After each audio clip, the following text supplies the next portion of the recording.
de plus en plus assemblée bi ñi fi nekkoon ñi ngi doon poser actes yoo xamante ne ni c'était des actes qui poussaient vraiment vers une dissolution de l'Assemblée nationale. Donc foofu daal gisuma lenn loo xamante ne ni mën nañ ko reprocher aujourd'hui le président de la République li nga xamante ne nag tey moo fi am moo di.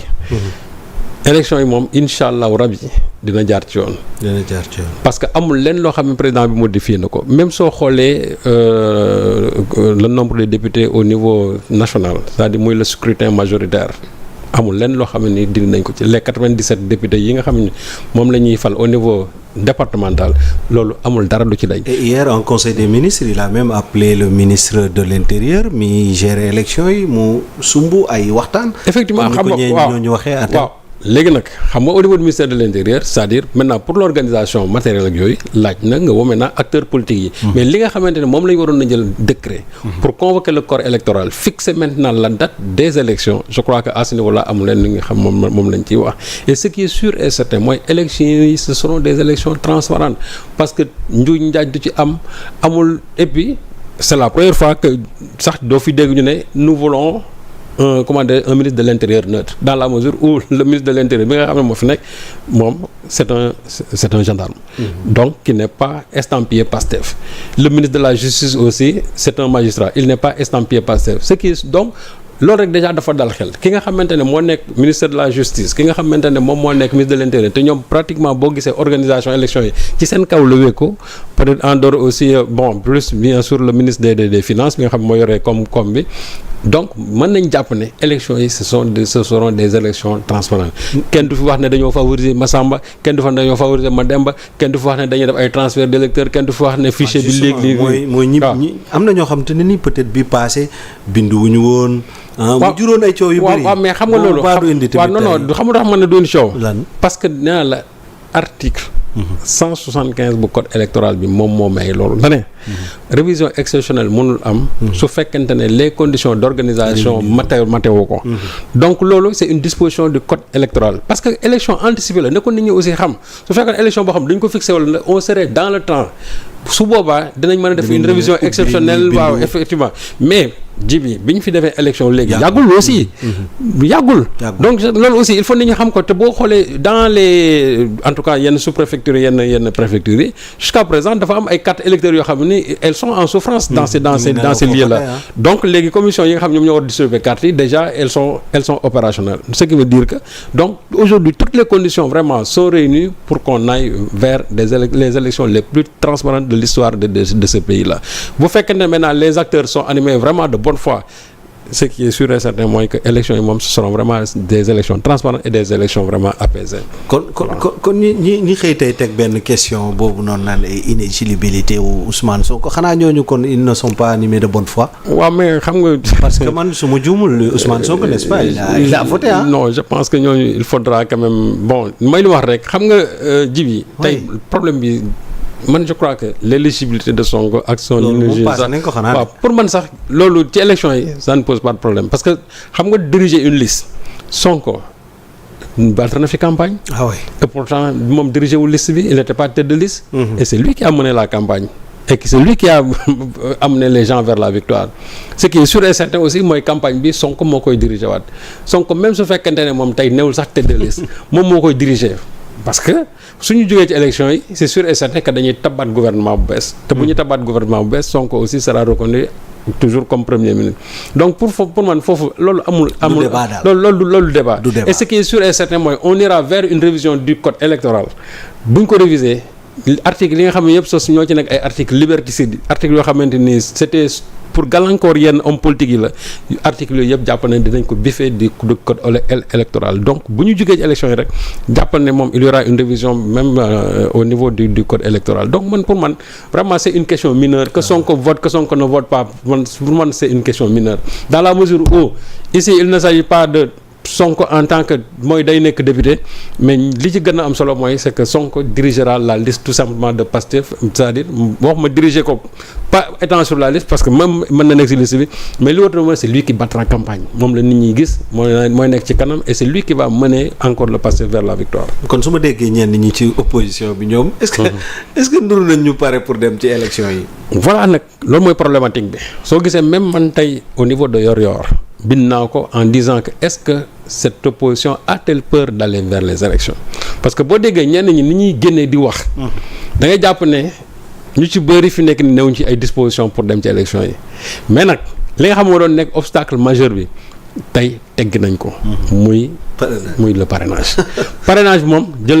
parrainage bi jël nañ ko teg fële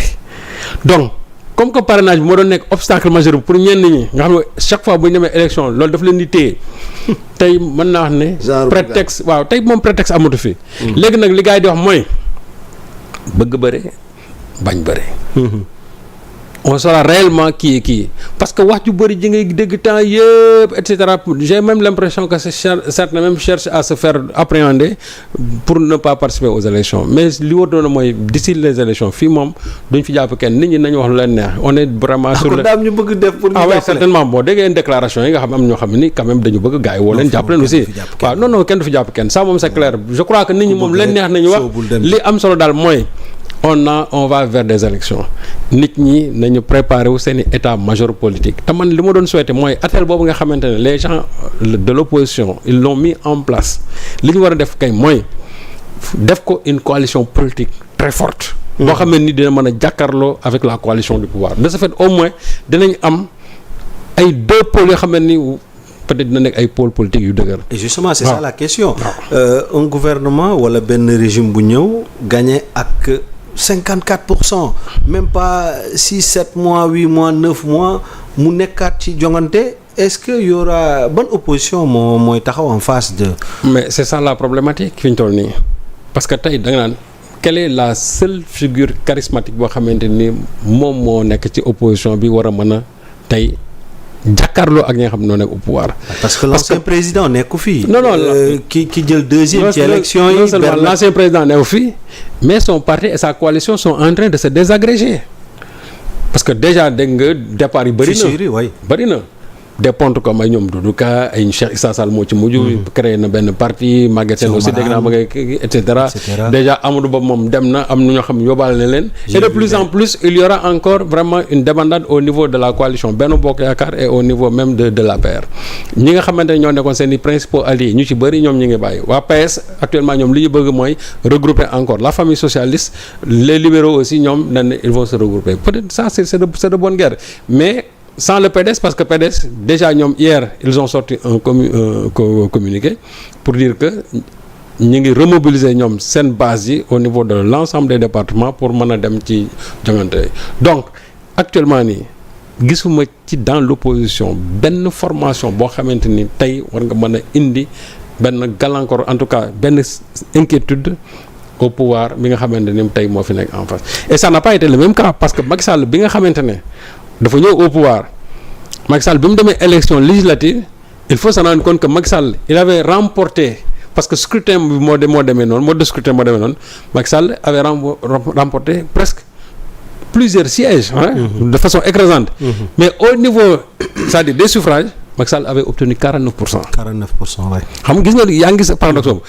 te loolu boobu lay doon dissoudre assemblée bi daf ko dissoudre ba pare mu dem élection am 49% ce qui signifie que moom déjà amatuloon sax majorité ci première élection mais comme que mode de scrutin bi dafa am noo xam moom la demee c'est la raison pour laquelle mu amoon vraiment un nombre de députés écrasant au niveau de l'Assemblée nationale ce qui ne sera pas avec le cas de Pastef parce que Pastef ce qui est sûr et certain ñoom bu ñu demee élection li wóotoo ne mooy ils vont non seulement reconduire le même pourcentage mais dinañ ko gën a yokkaat c'est sûr et certain que avec le passé il faut compter quasiment vers les 80% de l'électorat parce que d'abord ils ont toujours le peuple avec eux et en plus de ça aussi au niveau de l'opposition amul benn discours politique boo xam ne ni tey moo war na mën a contrecarrer le projet de. kon timing bu gàtt bi ci ñee la gën a profité. non en fait c'est pas un problème gis nga c'est pas un problème même de timing parce que xam nga jibi parce que l'opposition bu fekkee timing bi dafa gàtt est-ce que dina mën a remobiliser ses troupes gaaw. mais xam nga c'est pas un problème